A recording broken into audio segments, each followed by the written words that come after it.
খুলনা জেলার দাকোপ উপজেলা ও পাইকগাছা উপজেলার একটাই যোগাযোগ মাধ্যম মুজাফরনগর খেয়াঘাট ও বড়ইতলা খেয়াঘাট।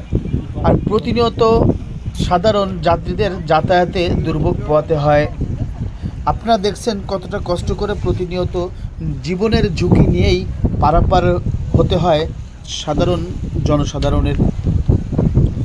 দীর্ঘ কয়েক বছর কাজ না হওয়াতে ঘাটের এই অবস্থা। ঊর্ধ্বতন কর্মকর্তাদের দৃষ্টি আকর্ষণ করে স্থানীয় লোকজন বলেন, যদি এখানে একটি ঘাট হয় তাহলে আমাদের যাতায়াতের জন্য সুবিধা হয়।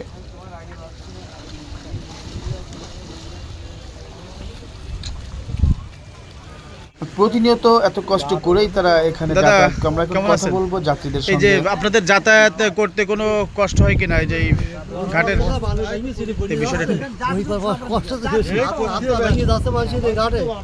ঘাটে ঘাটে হাত পা ভেঙে পড়ে যাচ্ছে, চাঁদি চুরি ভেঙে পড়ে যাচ্ছে। এই বছর ধরেই আমরা সম্পূর্ণ নিজস্ব টাকা এবং নিজেরা শ্রম দিয়ে এই ঘাটটা করা হয়। সরকারের কোনো বাজেট বা সরকারের কোনো সহযোগিতা আমরা পাই না। এই সারা বছর ঘাটটা তোলা যায়, ওঠে, বাস কিনা জেনে যায়, সব কিছু আমরা নিজেরাই গাড়িতে করি, নিজেকে তবলির থেকে এই কাজগুলো করা। কিন্তু এখানে যে ঘাটের যে অবস্থা, এখান থেকে আপনি দেখেন যে এখানে দেখতেছেন তো, কিন্তু এখান থেকে যে মুরব্বীরা যারা আছে ইনারা কিভাবে এই ঘাট থেকে যাতায়াত করবে, এই বিষয়ে আপনারা ঊর্ধ্বতন কর্মকর্তাদের জানিয়েছেন কিনা? এখন জানানো হয়েছে, কিন্তু আসলে কোনো কিছু আসতেছে না বা সরকারি কোনো বাজার পাচ্ছি না।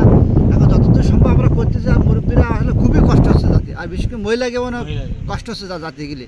এখন ঊর্ধ্বতন কর্মকর্তারা আছে, তারা একটু খেয়াল করুক যাতে আমাদের এই ঘাটটা সুন্দর হয় বা মানুষ যাতায়াতের ব্যবস্থা ভালো হয়। তারা একটু আমাদের একটু খেয়াল করুক, সুন্দর দিক। এটা হচ্ছে